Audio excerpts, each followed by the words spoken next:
सही रवायत है। हम ये कहते हैं कि इस 5 सच पेपर में कोई एक रवायत ऐसी दिखाएं जिसको दौरे हाजिर में किसी मुहद्दिस ने सही ना कहा हो।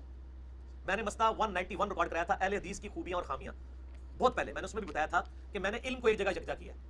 कई हदीसें शेख अलबानी के नजदीक और इमाम तिरमिजी के नजदीक सही है। मसलन वो जो रवायत है कि वो उबैदुल्लाह इब्न ज़ियाद के नथनों में सांप घुस गया, इसको इमाम तिरमिजी ने लिखा है कि हदीस सही है, इमाम तिरमिजी ने, और शेख अलबानी ने भी। शेख जुबैर साहब कहते हैं ये तदलीस की वजह से ज़ईफ है। ठीक है जी। तो चूंकि जो अलबानी साहब और इमाम तिरमिजी की तहकीक के ऊपर लाई करते हैं, हम उनसे तो ये नॉलेज नहीं खींचना चाहते। इस तरह तरीके से शेख जुबैर साहब की कई रवायतें तहकीम वाली सही हैं, उसको अलबानी साहब ज़ईफ कहते हैं। उस हिसाब से तो मुझे वो भी निकाल देनी चाहिए।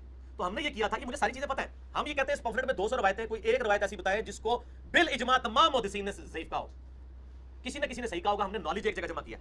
अच्छा, जब बात आती है हदीस के सही और ज़ईफ होने की, कहता है कि मैंने करबला वाले रिसर्च पेपर में वो अहादीस भी डाल दी हैं जिसको शेख जुबैर साहब ने सही कहा है, और वो अहादीस भी डाल दी हैं जिसको शेख अलबानी साहब ने सही कहा है।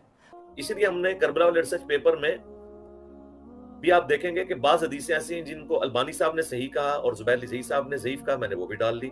बाज़ हदीस जिनको जुबैर लिजई साहब ने सही कहा, अलबानी साहब ने ज़ईफ कहा, मैंने वो भी डाल दी, ताकि कोई ये ना गिला कर सके कि हम तो इस वाली को मानते थे, आपने वो वाली क्यों डाली। हमने दोनों तरह की डाल दी, ताकि जो शेख जुबैर साहब को मानने वाले हैं उनके लिए भी हदीसें आ जाएं, और जो शेख अलबानी साहब को मानने वाले हैं उनके लिए भी आ जाएं।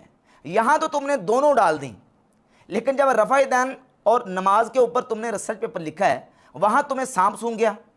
क्यों? इसलिए कि तरके रफ़ा दैन के ऊपर सैयदना अब्दुल्लाह इब्न मसऊद रज़ी अल्लाह ताला की जो हदीस है वो उसको अलबानी ने सही करार दिया है। ये मेरे पास मौजूद है, अलबानी की तहकीम के साथ सुनन नसाई 1026 नंबर हदीस है। अलबानी ने अब्दुल्लाह इब्न मसूद रज़ी अल्लाह की हदीस को सही करार दिया। यह है सुनन अबी दाऊद 848 नंबर हदीस है, अलबानी ने सही करार दिया।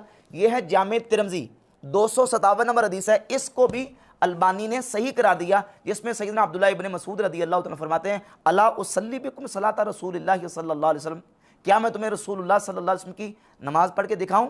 फसल्ला फलम यरफ़ा यदैहि इल्ला फ़ी अव्वल मर्रा, तो आपने नमाज पढ़ के दिखाई और नमाज के शुरू के अलावा बाकी किसी मकाम पर रफ़ा यदैन नहीं किया। ना रकू जाते, ना रकू से उठते, ना सजदे जाते, ना सजदे से उठते, ना सजदों के दरमियान, ना तीसरी रकत के शुरू में, किसी मकाम पर नहीं। इल्ला फ़ी अव्वल मर्रा, हम कलमा शरीफ पढ़ते हैं ला इलाहा इल्लल्लाह, बाकी सब जगह पे नफी और एक जगह पे इस बात।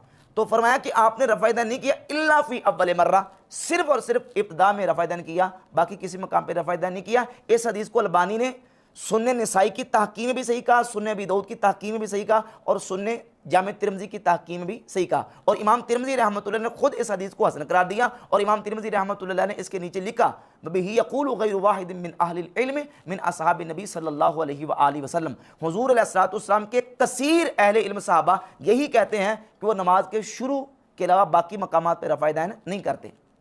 तो इसको क्यों नहीं लेके आए? यहाँ तुम्हें सांप सूंघ गया, यहाँ तुम्हें याद नहीं है कि अलबानी ने इसको सही कहा हुआ है?